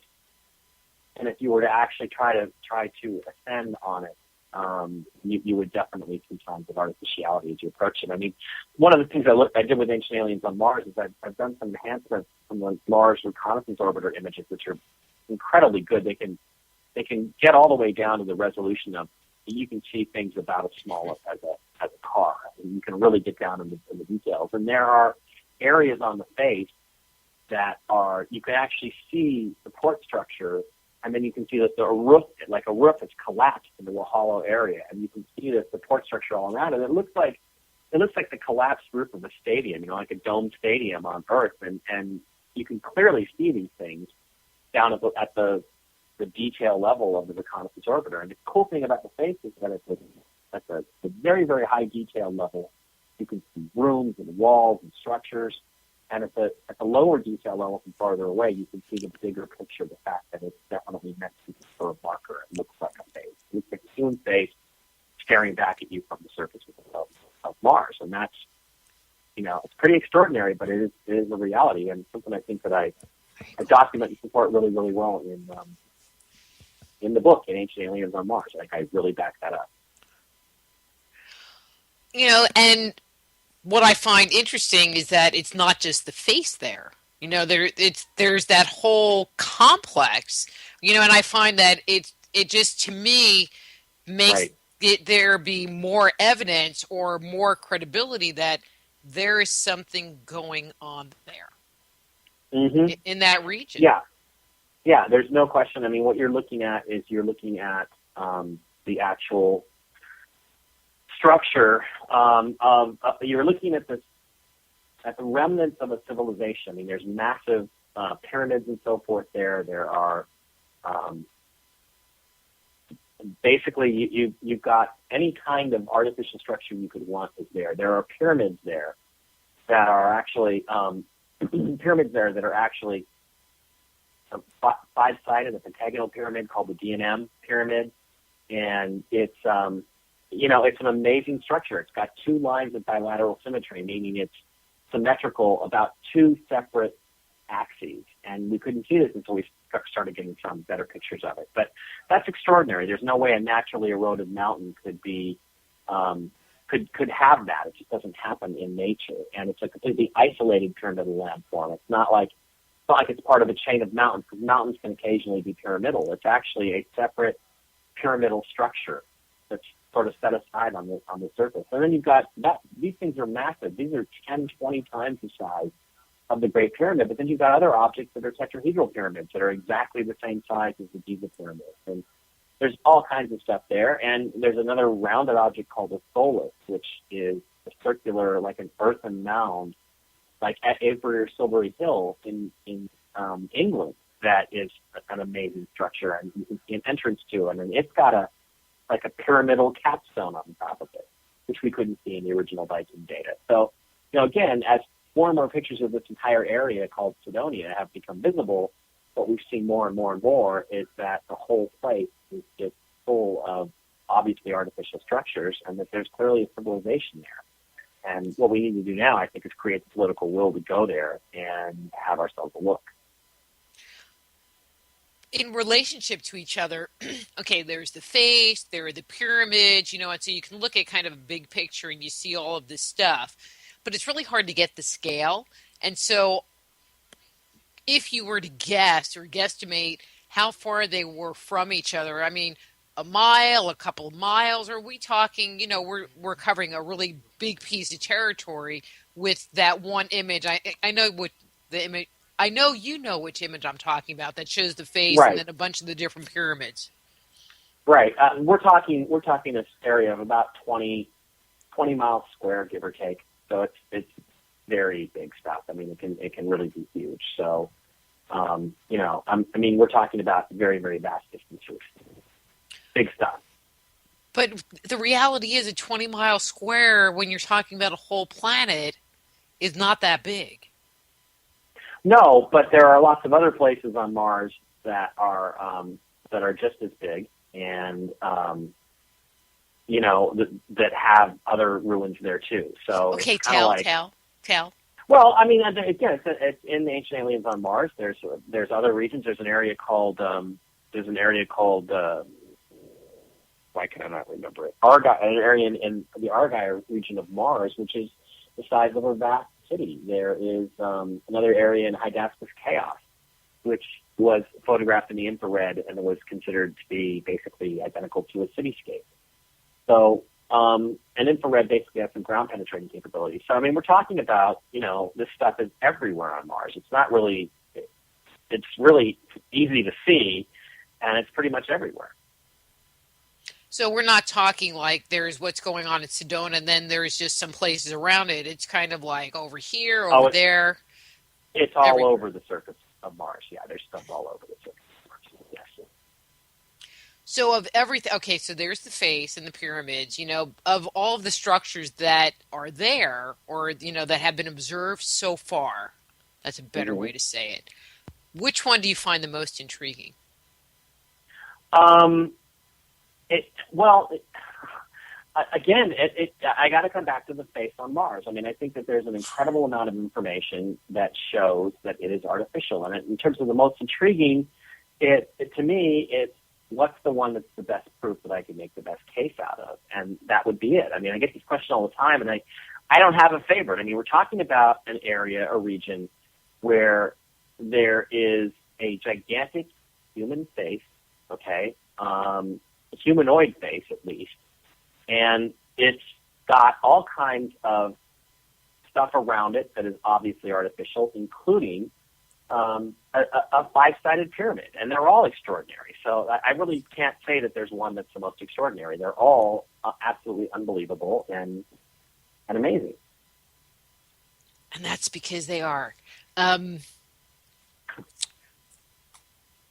What do you say, because people are always posting those pictures and they're saying, oh, well, this is this. I mean, how do you discern what's real? I mean, because sometimes I'll see something and it's like, huh? Yeah. What is that? I'm going to use an example in your book. You have that picture of like a profile face. Mm-hmm. And I was looking at it going, what the heck is that? And I'm trying to figure it out, but then you started talking about it and I was like, oh, and then I looked at it again and I could see what you were seeing.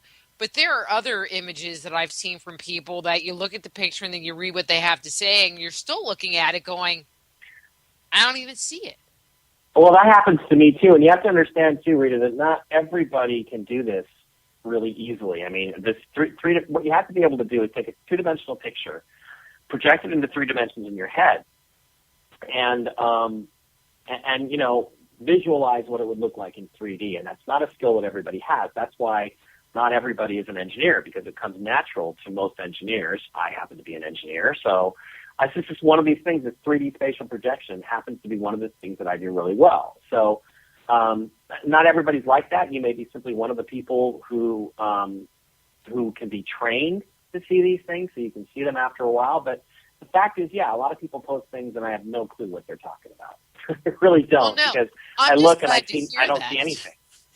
I'm just glad to hear that. You. Well, it's people that do ghost hunting and they'll like play these EVPs, and I'm like, I don't know. All I heard was, yeah. And it's like, okay, that says something, and it's looking at those pictures. I'm like, okay, I'm not really getting it. Yeah. Oh, they say what it says, and you're like, is that what it said? Really? Is that really what it says? Well, I mean, sometimes I'll go ask other people, because I'm a visual person, I'm not all Mm-hmm. that good auditorily, and so I'll be like, "Did you hear that?" And they're like, "No." It's like, "Okay, good. No, I didn't hear that. It wasn't just me."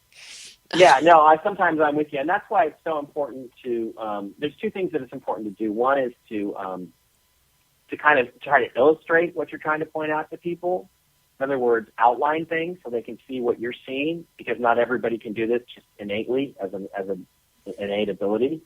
The other thing is that it's really important to provide the source information where you got it from, so other people can go back and look at it. And the other thing too is when you don't do that, you're also wasting a resource, because the reality is that it's invaluable to have other people look at images, because sometimes they pull up the little paper sticky arrow and find a factory underneath it, so it's like these things do happen, and it's just one of those things. Well, and that's one of the things that I've saw in some of the images. They say that nature doesn't produce straight lines for the most part, but there are these areas that they look like. I mean, what they remind me of are ancient, American Indian settlements, where they have all the rooms all kind of connected together with just these little cutouts, and but it's kind of buried on Mars, and right, like an adobe hut structure or something along those lines. Yeah. Right, but it's like a whole village that way, where they're all connected into this one thing, and that's not it's not natural. And it seems like there are areas even on Mars that have that same kind of architecture. Mm-hmm. I would concur with you. In fact, one of the things that I talk about in Ancient Aliens on Mars pretty extensively is the Mars Pathfinder landing site. And there were two pyramidal structures there that they called the Twin Peaks. And the Twin Peaks, when you enlarge the upper levels of the images, and I just got to say that the images we have of the Pathfinder landing site are nowhere near as good as what we should have. NASA has, again, really de-res the images. But when you do enhancement work on the pyramids, which are about a mile distant from the landing site of Pathfinder, what you find is exactly that. You find these sort of adobe hut structures that are kind of like these built-in condos right into the side of the pyramids there. So it's really pretty extraordinary stuff, but it's also something that you don't really see unless you are willing to look for it and do a little bit of legwork and dig up. It was where the workers who built the pyramids lived. Yeah, probably. Probably. But from what I understand, Mars gets even weirder than that as far as what we know about Mars. So I've heard stories about that one, I have a list, that the images that we've seen of Mars of a red planet are fake, that it's not red. I mean, red in the sense that we think of it. Yeah, that's true. Mars is not red. It's the sky is not red. They have deliberately altered the color on images of the surface of Mars. And in fact, again, in Ancient Aliens on Mars, it's a really interesting story that I tell about Dr. Gil Levin, who designed something called the labeled release experiment, and on the Viking 1 and Viking 2 landers. And he was actually there at the Jet Propulsion Laboratory with his son, Ron. And when the first images of Mars came through, it was a blue sky, and the ground was kind of brown, and there was even some greens and stuff in there because of the fact that there were like almost plants or simple lichens growing on them, which was really kind of an interesting thing. And what happened was that he actually went and was actually sitting there when a JPL employee came in, and on all the monitors that were in there at the time, he turned the red dial. Back in the day, you used to have TV sets, right? And they just had a red, green, and blue dial. Took the red and he turned it all the way to the right and turned the red up as high as it could go. And the sky turned red and the ground turned red and everything that was green and blue turned red. And his son, after the guy was done, went around and adjusted them back so that they were normal. And in fact, Mars looked like Arizona. And they were told in no uncertain terms that if he did that again, he would be kicked out of the Jet Propulsion Laboratory along with his dad, who was a project scientist, and neither one of them would ever set foot in the laboratory again. So that's how seriously NASA took it, and they've basically been altering the color of every probe we've ever sent to Mars ever since then to make Mars look red and alien and foreboding as opposed to looking like Arizona, which is what it really looks like. But then I've also seen images of what, or it is claimed. How's that? It is claimed that there are trees on Mars. What's your thought on that? I've seen those also, and those look like trees. We have this information from Arthur C. Clarke, was the guy who originally basically started saying, "Hey, I think some of these things are actually trees. They look like banyan trees." In fact, I'm going to do a comparison for Ancient Aliens on Mars 2, where I'm going to show you that stuff, and I'm going to compare them to the banyan trees in Wayne Newton's Las Vegas mansion to these trees on Mars, and they look exactly alike. And NASA came up with this ridiculous thing where, we think that there's carbon dioxide being shot up into the air that's really dark, and it's kind of spraying all over the surface and creating this optical illusion. Well, you can look at these things, and you can see how they grow, and they kind of grow together and interact, and you can see that they have three-dimensional relief, But according to NASA, they're not really there. It's all just an optical illusion, and, hush, hush, don't pay any attention. Just kind of a move along, say no more kind of a thing. And it's really nonsense. There is, in fact, these structures on the surface which appear to be plants or trees. They're massive, and they're really interesting stuff. And water? Yeah, there's images of water, of what look like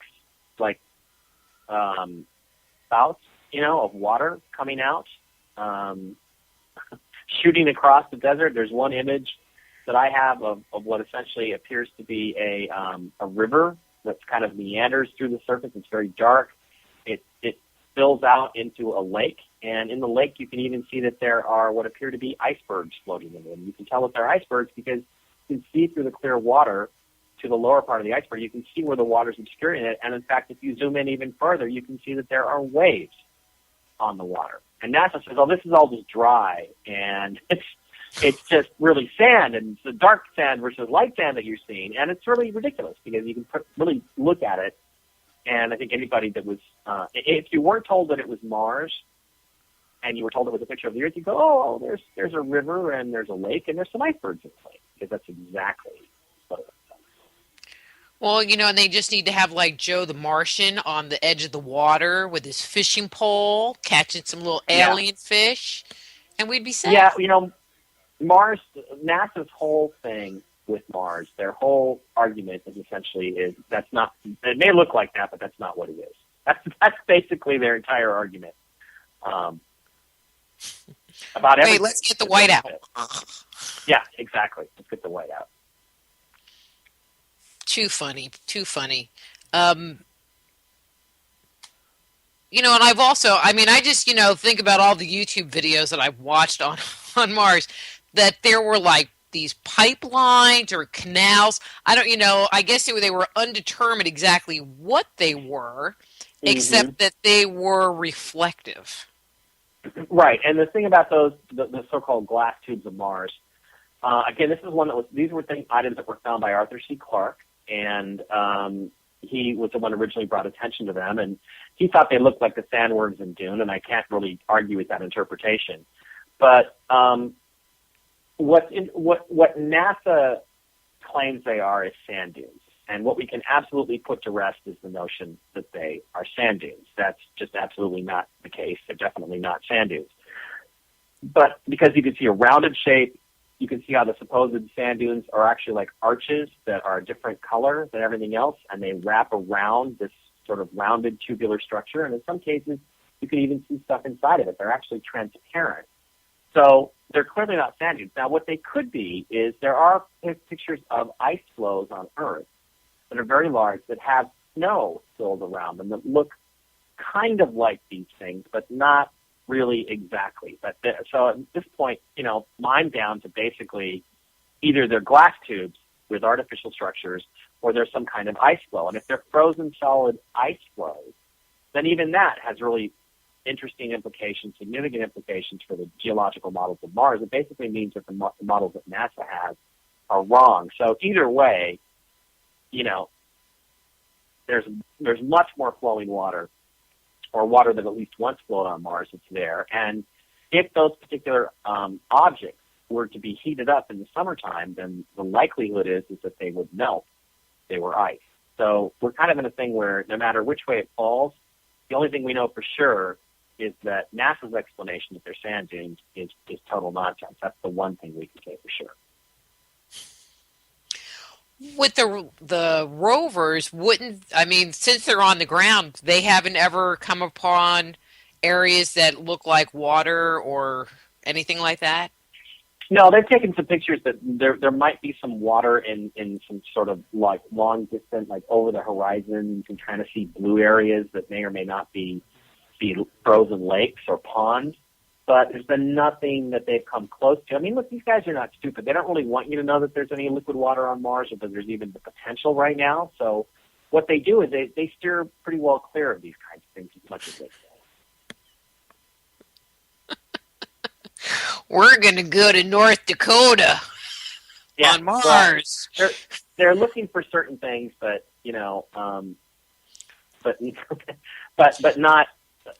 but not too hard. They're not, they don't want to give anybody a smoking gun, and they don't want to shake up anybody's concepts of what Mars is all about too quickly. There's kind of a time release aspect to this. There's a way of they're putting the information out slowly but surely, and they're definitely not anxious to support any of our claims. And the thing is that again, the more things that we point out are likely. This is what this looks like, liquid water. The more times that they say we're full of it, I mean, if they admit that we're correct about things, in a lot of cases, what that would mean is that we're right. And if we're right about that, then certainly couldn't we be right about the case on Mars and all the other stuff we talk about? And they don't really want to go there at all. So, they have.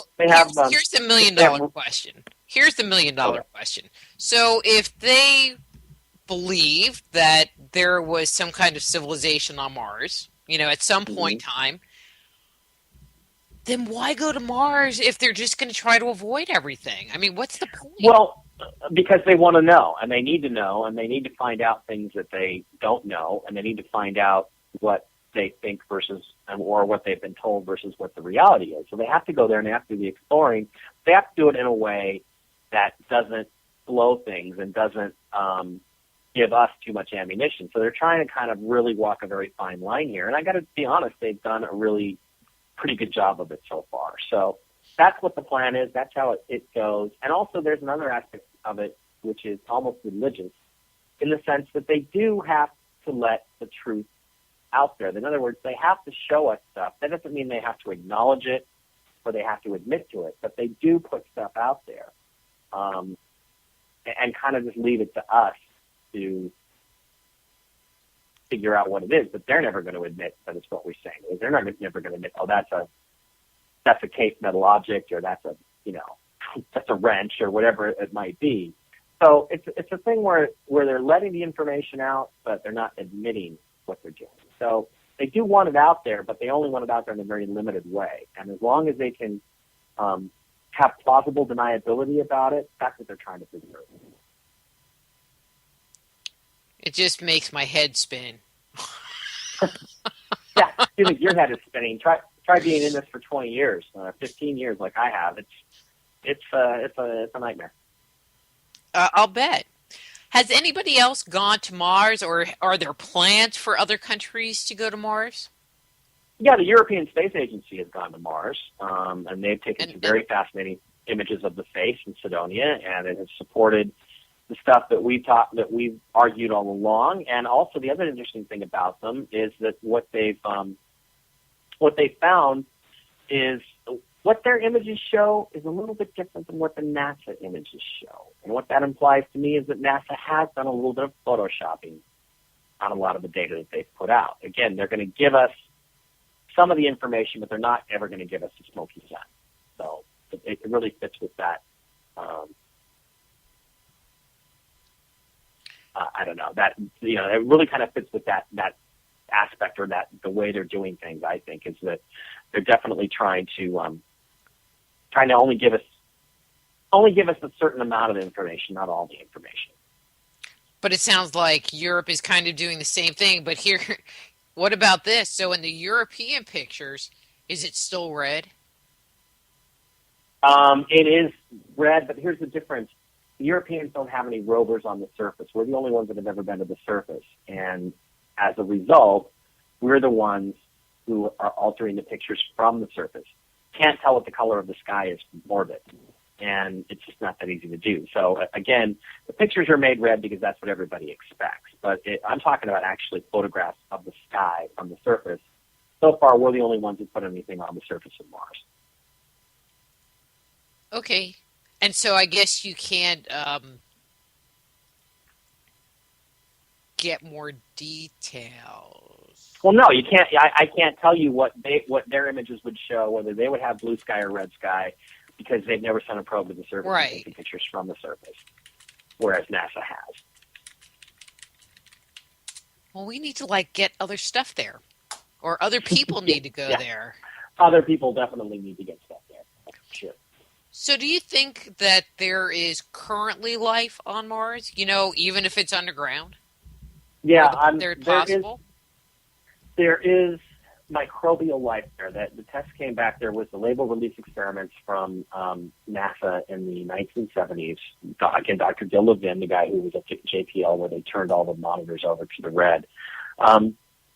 He had an experiment which basically came back positive for life. Now, there were 3 other experiments on both the Viking 1 and Viking 2 landers, and those 3 other experiments came back negative for life. So NASA has always argued that Levin's results were just simply a chemical reaction and not any sign of life. But subsequently, what's happened as recently as 2006, there was a paper that was put out that showed that the other 3 experiments were not sensitive enough to have detected life if it in fact had existed. In fact, Dr. Levin's experiment was the only one that was sensitive enough. And so it's the only one that came back with signs of life. As a result, I would say that, yeah, there's been definitely proven at this point that we have microbial life on Mars. We have microbes. Whether we have anything more advanced than that, I don't know, although I do think that there's some evidence that there might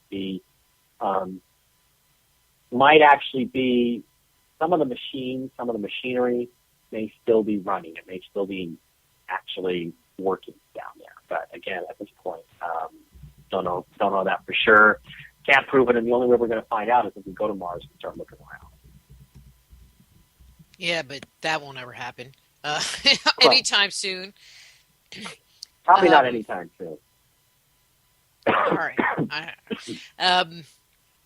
One of the things, things happen, and I just get these little hits, and sometimes where my mind goes is just really a little weird, and this is before I even had any potential belief that there could be life on Mars. Okay, so but when they were first sending the rovers out there and they couldn't land them, they kept having these, right? They were blowing up, or they just weren't making it to the ground. Yeah. My knee-jerk reaction to that was they were getting blown up. Right. Intentionally destroyed by whoever it was on the planet because they didn't want them there. Yeah. I don't think there's any evidence to support that. I think that's been the case. I think there have been missions that have been taken black. I think the Mars Observer mission was probably taken into the dark so that they could photograph Cydonia. And I talk about this in Ancient Aliens on Mars. I go through the whole thing where there was a probe that was going to be a much better set of images than the Viking data, called Mars Observer, but there was an incredible amount of political pressure being exerted on NASA by Hoagland especially. And one day Mars Observer just up and disappeared. It just ceased to exist, and there's never been a good explanation for what happened to it. There's been a lot of nonsense put out there, but the bottom line is that it just doesn't really fit. So what we have is a situation where there have been probes that I think have been taken dark, and then there are probes that have just simply malfunctioned for whatever reason. But I don't think there's any proof that anything has ever hit one of them or destroyed them or anything like that. I don't have any proof of that. I can't say that it would be the case. Okay, so let me say back what I think you're hearing. So what you're saying is that there are one or several of the probes that didn't make it to the surface actually did, but that's where it was taken dark. They said it was destroyed, but it really wasn't destroyed. Mm-hmm. Yeah, I think there's been a couple of cases like that, like the Phoenix Lander. That there was a case where there was a lander called the Phoenix Lander, which was supposed to land at 195 degrees longitude in the South Polar region, and it disappeared. And it was actually really kind of comical because what happened is the National Imaging Management Office, NEMA, I think it is, which basically interprets all the defense satellite photos, came out and said to NASA, "Hey, we found your lander. It's sitting right there on its little legs, and it's doing just fine." And NASA said, "Oh, no, you made a mistake. Thanks very much. Thanks, guys." Patted them on the back and said, "Oh, no, you obviously made a mistake." And that was the end of it. So we've actually had other government agencies that have said to NASA, "Well, we found your probe." And they're like, "Oh, no, you didn't. It's gone. It was destroyed. That's not what it was."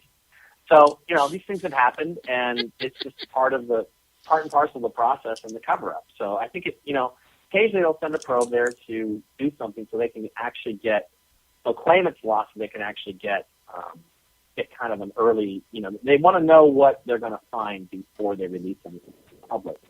And they've had some bad luck when they've released them to the public through the survey, kind of damaging it in a couple of occasions. Okay, your sound's getting a little weird, but let's just keep going. So, you wrote, your last book was on ancient aliens on the moon, and that's really not our focus today, but there's been some activity that's happened since you were on last and talked about that book. And the biggest thing is that the Chinese are now on the moon. So has there been anything that has come out or any kind of revelation that has come out from China?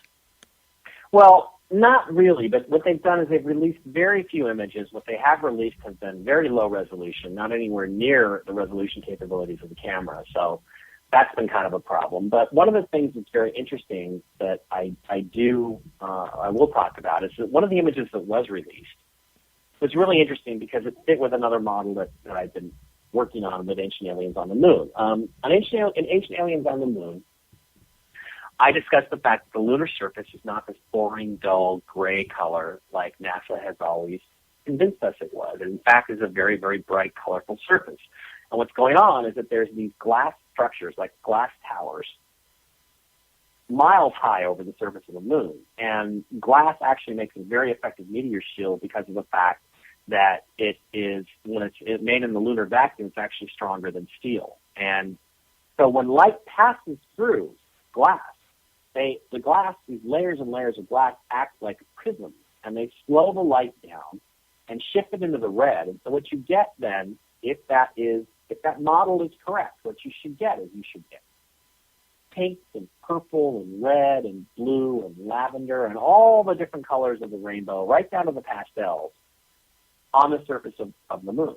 So what Hoagland did originally, and what I've done some work on, is gone through and looked at NASA images and just basically enhanced the color, turned up the volume on the color. And what you find is, guess what?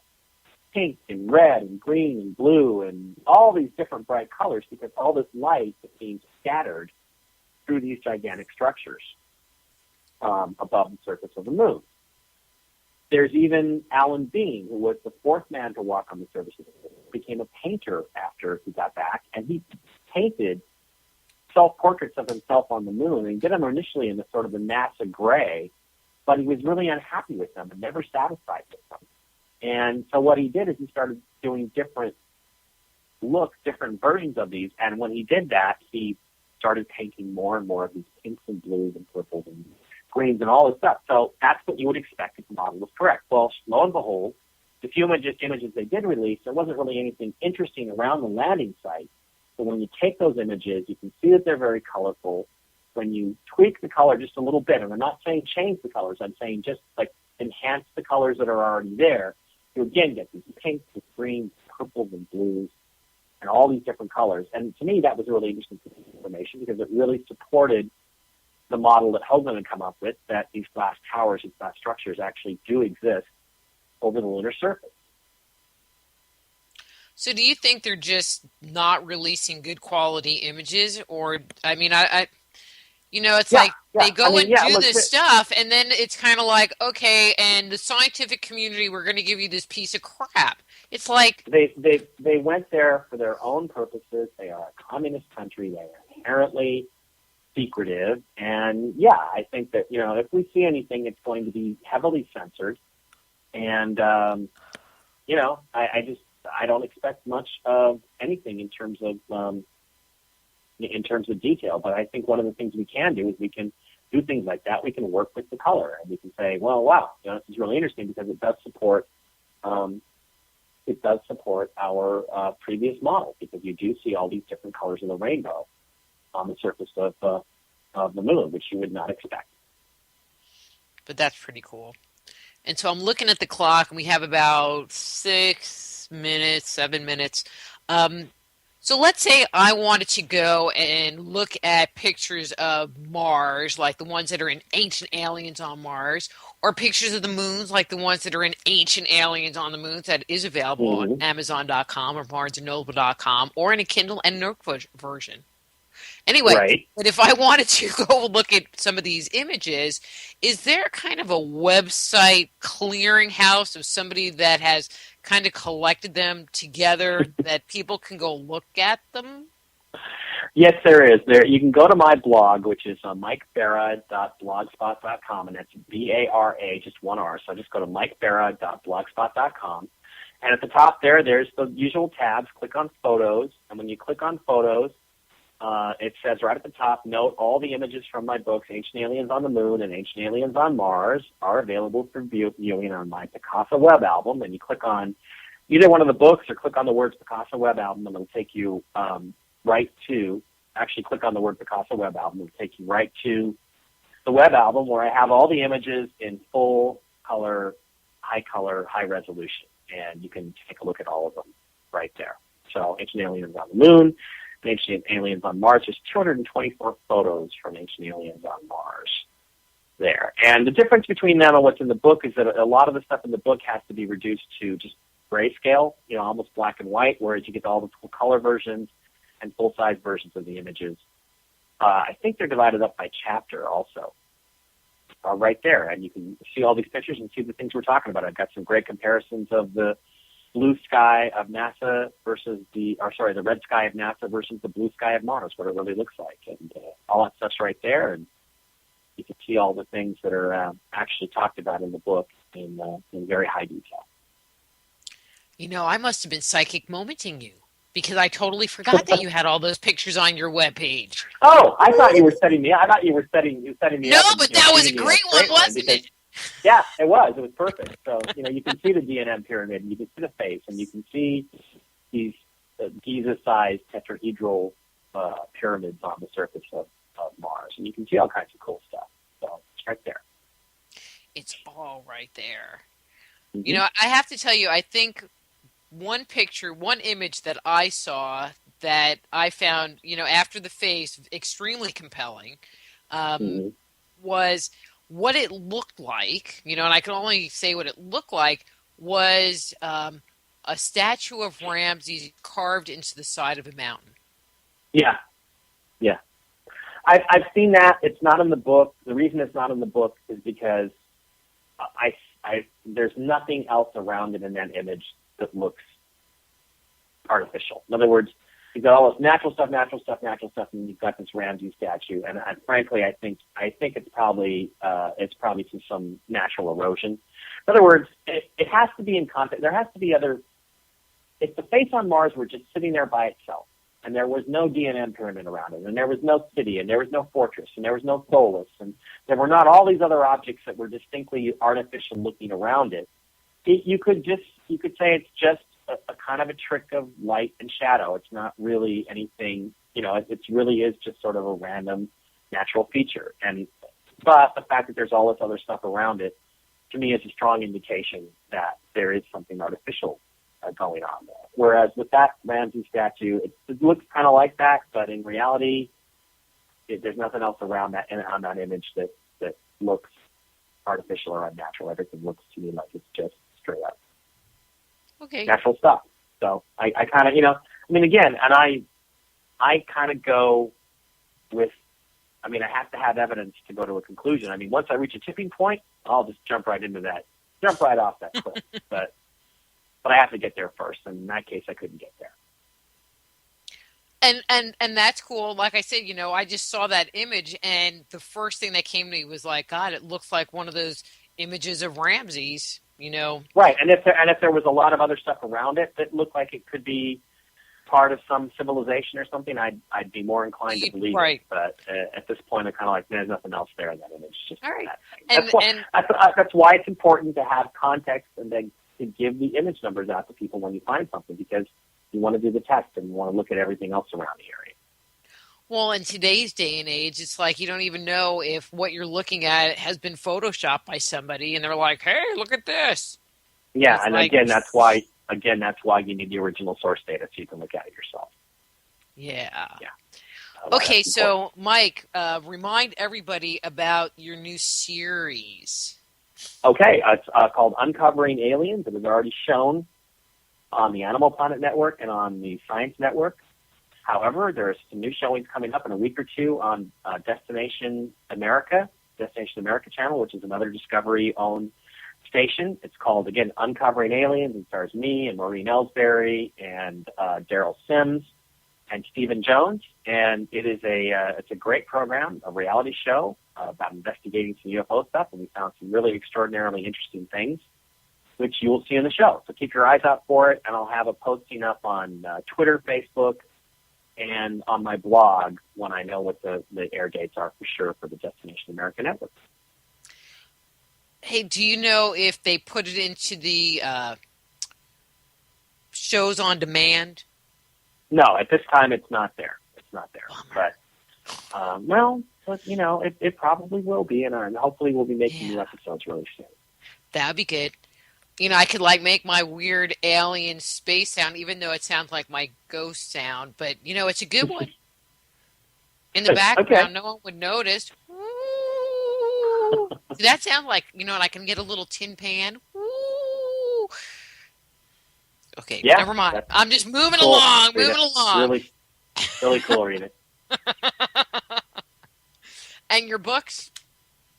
Ancient Aliens on Mars is the current one. You can get it on Amazon.com. You can get it on there for the Kindle, or you can get a straight-up copy. If you would like an autographed copy, just go to my blog and look up where it says how to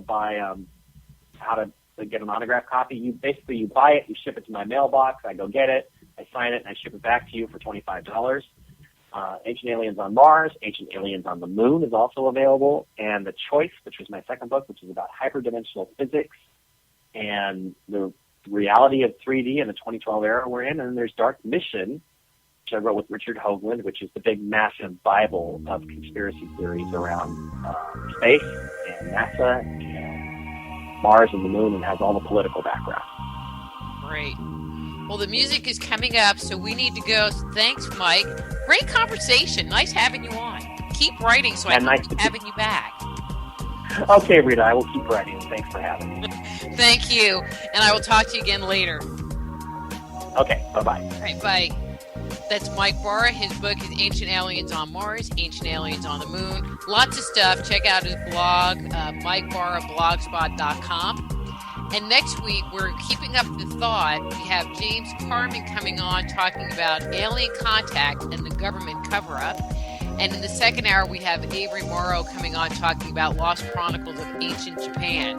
So until next week, I'm Dr. Rita Louise. This is Just Energy Radio. Be blessed.